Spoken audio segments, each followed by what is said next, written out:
รือไม่ก็ตามชายคนหนึ่งยอมตายเพื่อท่านพลีชีวิตทั้งเลือดและเนื้อทนทุกข์ลำบากพระองค์ทรงถูกเหยียดหยามมงกุฎน้ำทิ่มแทงพระองค์โลหิตที่หลั่งออกมา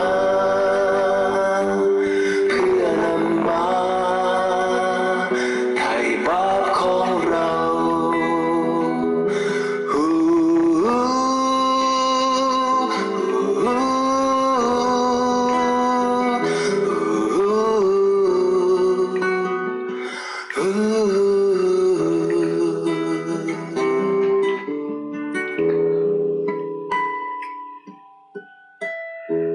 ผู้ลำบากเหน็ดเหนื่อยมาพึ่งพระองค์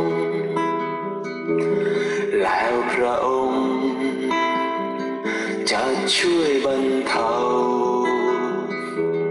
ช่วยประคองดวงจิตชอกช้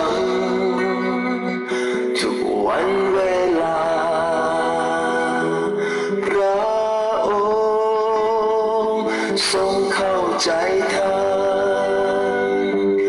ไม่ว่าท่านจะเป็นชั้นใดความรักของพระองค์มีเหลือล้นประทานแก่เรา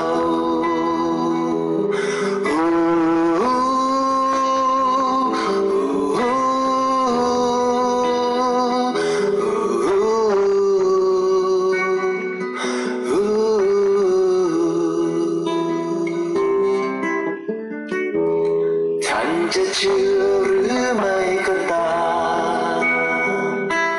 ชายคนหนึ่งยอมตายเพื่อท่านพลีชีวิตทั้งเลือดและเนื้อทนทุกข์ลำบากพระองค์ทรงถูกเหยียดหยามมงกุฎน้ำทิ่มแทงพระองค์โลหิตที่หลั่งออกมาเพื่อนำมาไถ่บาปของเรา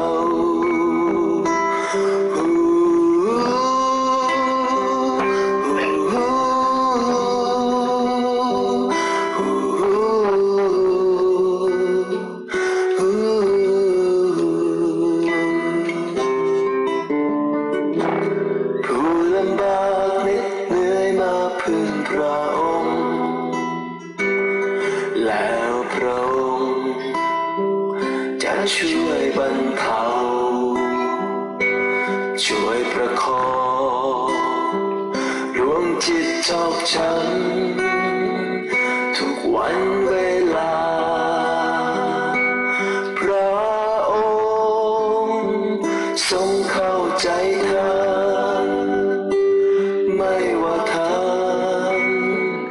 จะเป็นชั้นใดความรักของพระองค์มีเหลือล้นประทานแก่เรา